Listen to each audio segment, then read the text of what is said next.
Assalamualaikum warahmatullahi wabarakatuh. Ya, kali ini kita akan belajar tentang tata nama senyawa kimia. Ya, di mana ini merupakan kelanjutan dari bab yang terakhir kita pelajari tentang senyawa, tentang reaksi redoks, reduksi dan oksidasi. Ya, tata nama senyawa kimia ini masih berkaitan dengan reaksi redoks tersebut. Maka dari itu mohon dipelajari lagi, ya, diulang lagi materi tentang reaksi redoks, khususnya di bagian bilangan oksidasi, karena nanti akan ada kaitan dengan penamaan senyawa. Oke, penamaan senyawa kimia, ya, ketentuannya telah diatur dan disetujui oleh IUPAC. Ya, apa itu IUPAC? Singkatan dari apa? IUPAC itu adalah singkatan dari The International Union of Pure and Applied Chemistry. Ya, artinya apa? Ya, cari sendiri Google. Oke, jadi seluruh senyawa kimia, seluruh nama senyawa kimia itu tentuannya, aturan penamaannya telah diatur oleh IUPAC. Oke.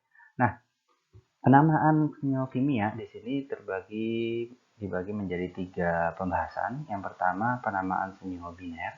Ya, senyawa biner itu senyawa yang hanya terdiri dari 2 jenis atom. Ya, ada 2 jenis atom saja. Ya, contohnya misalnya H2O, ya, air ya, H2O itu kan biner. Ya, hanya terdiri dari H dan O saja, hidrogen oksigen.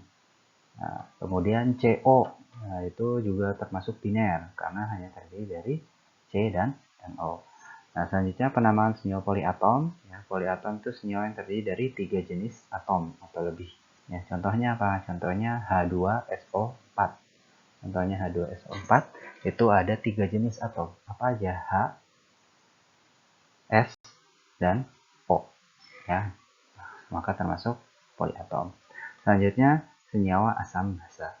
Ya. Nah, ini perlu kalian ingat lagi sebelum kita memberi nama senyawa, ya, kita ingat lagi nama-nama unsur pada tabel periodik unsur ini. Ya, dihafalin lagi H itu apa, Li apa, B apa, ya, B apa, C apa, N apa, ya, dihafalkan lagi. Karena memang sekarang ini kita belajar penamaan senyawa kimia, ya, di mana senyawa itu tersusun dari unsur-unsur. Ya, gimana kita mau memberikan nama suatu senyawa kalau nama unsurnya aja kita nggak tahu. Maka dari itu kalian hafalkan lagi tabel periodik unsurnya, ya, khususnya nama-nama unsur-unsur kimia ini. Oke, kita masuk ke penamaan yang pertama, penamaan senyawa biner. Ya, di sini terbagi menjadi 2 jenis. Yang pertama senyawa ion, yang kedua nanti kita pelajari senyawa kovalen. Ya, senyawa ion itu apa? Senyawa ion itu senyawa yang terbentuk dari unsur logam dan non logam.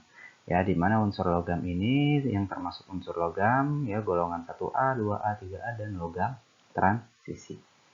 Ya. Kemudian non logam berarti selain unsur logam. Nah, penamaannya bagaimana? Nah, dalam penamaan senyawa ion ini ya dibagi menjadi 2. Yang pertama, aturan penamaan untuk logam A, ya, untuk logam-logam golongan A. Ya, ini tadi 1A, 2A, 3A. Penamaannya gimana? Ya, nanti yang kedua untuk golongan transisi. Oke, aturan penamaan untuk logam A, aturannya logam golongan A ditambah non logam ditambah akhiran ida. Gimana maksudnya? Kita lihat contohnya. Oke, contoh senyawa NaCl. Di sini ada unsur Na dan ada unsur Cl, di mana Na itu merupakan logam, ya, natrium logam, Cl itu klor non logam. Ya, mengikuti aturannya berarti kita tinggal gabung aja natrium klor ditambah akhiran ida, maka jadi natrium klorida. Begitu juga dengan yang ini, semuanya sama, ya, secepat aja. Nah, tapi kalian perhatikan di sini, perlu kalian perhatikan, ya, di sini ada angka-angka di sini kecil, ya. Ini menunjukkan jumlah atom tersebut, ya. Nah, angka-angka ini tidak akan mempengaruhi nama pada senyawa tersebut untuk senyawa ion, ya. Angka-angka ini tidak akan mempengaruhi nama senyawa ini khusus untuk senyawa ion. Jadi dalam senyawa ion, angka-angka pada rumus molekul ini tidak akan mempengaruhi nama senyawanya. Ya, bisa kalian lihat di sini natrium oksida namanya tetap, lithium nitrida tetap, di sini juga magnesium nitrida namanya tetap. Oke, lanjut. Nah, ini untuk aturan penamaan untuk logam B atau logam transisi. Kalau tadi logam A, logam utama, nah sekarang untuk logam transisi. Aturannya logam golongan B ditambah bilox ditambah non logam ditambah tidak. Nah, di sini ada biloxnya, makanya tadi saya bilang untuk mengulang kembali pelajaran tentang bilangan oksidasi. Ya, nah bilox di sini ditulis dengan angka Romawi. Ya, kita lihat contohnya. FeCl2 ya. Fe itu besi, bilangan oksidasinya 2, ya ini termasuk logam transisi. Cl klor. Dari mana kita tahu bilox besi 2? Ya, silahkan kalian cari tahu lagi, pelajari lagi tentang bilangan oksidasi. Nah, tinggal ditulis di sini ya, logam golongan B besi, kemudian biloxnya ada 2 ya, non logamnya klor, tambah akhiran ida. Menjadi besi 2 klorida. Oke, contoh yang lain ini sama ya. Ini juga contohnya yang lain ya, nanti kalian pelajari sendiri. Oke. Ya, jadi ingat lagi pelajaran tentang bilangan oksidasi. Nah, tadi senyawa ion. Sekarang masuk ke senyawa kovalen ya. Senyawa kovalen itu senyawa yang terbentuk dari unsur non-logam dan non-logam. Dua-duanya jadi non-logam. Aturannya gimana? Aturan penamaannya untuk kovalen, jumlah non-logam 1 ditambah non-logam 1, maksudnya ini jumlahnya, kemudian ini namanya, ditambah jumlah non-logam 2, dan nama non-logam 2 ditambah akhiran ida. Ya, maksudnya gimana? Kita masuk ke contoh aja. Sebelum contoh ini dulu nih. Ya, jumlah non-logam. Nah, jumlahnya ini penambahan nama jumlah di depan atom non-logam. Kalau atomnya 1 berarti ditambah mono, 2 ditambah di, 3 tri, 4 tetra, 5 penta, dan seterusnya sampai deka. Ya, tapi pada umumnya biasanya ya yang sering muncul, yang sering banyak dipertanyakan adalah paling mungkin 2, 3 gitu. Paling banyak mungkin sampai 5, jarang sampai 10. Oke.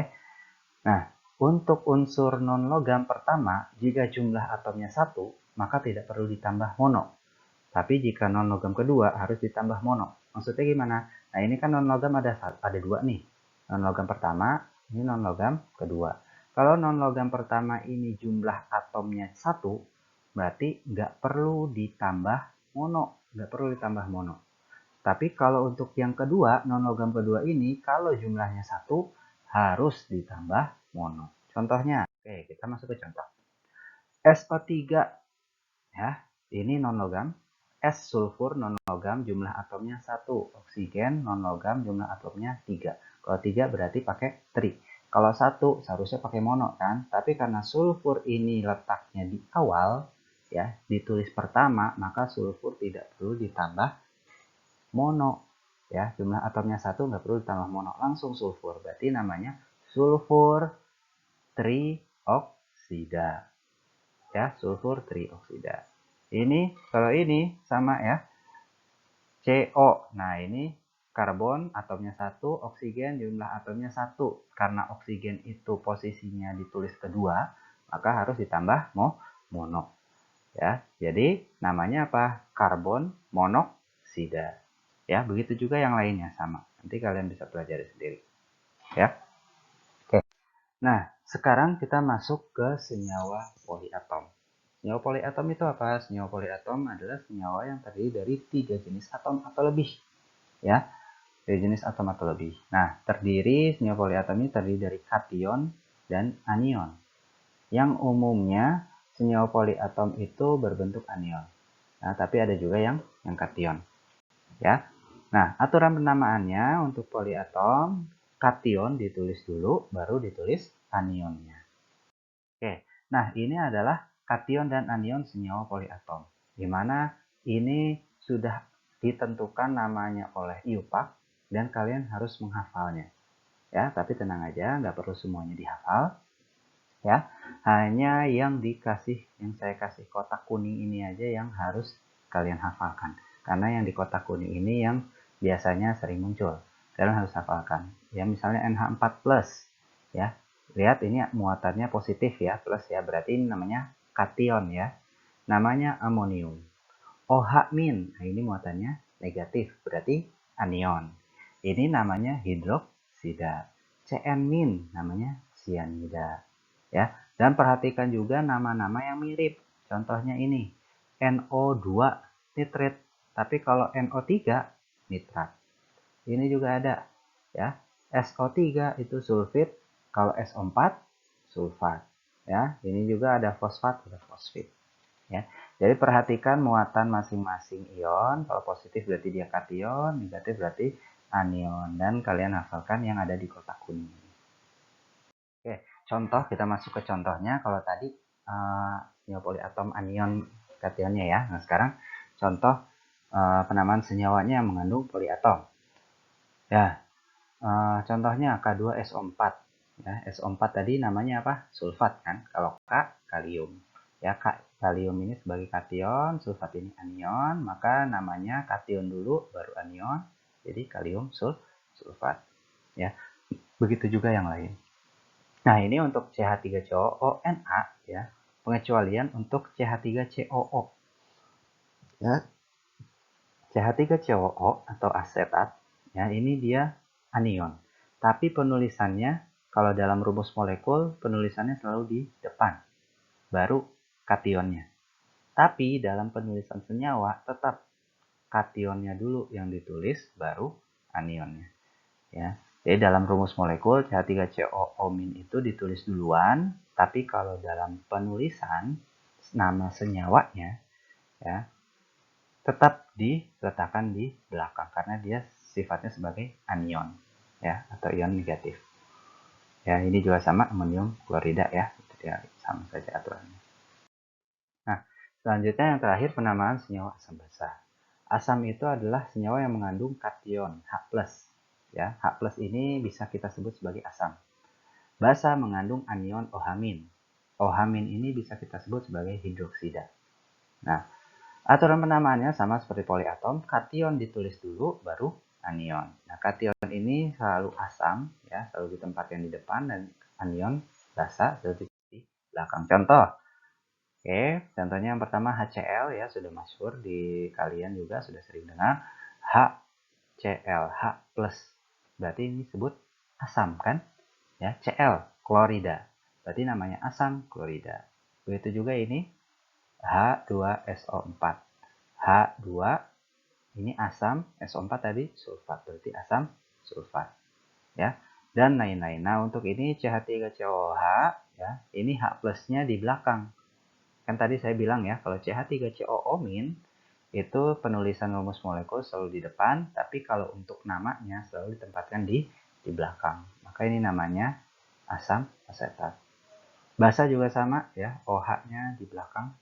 Ini Na, natrium hidroksida, ini Li plus OH, lithium hidroksida ya, MgOH2. Nah, jumlah ion pada H dan OH itu tidak mempengaruhi nama.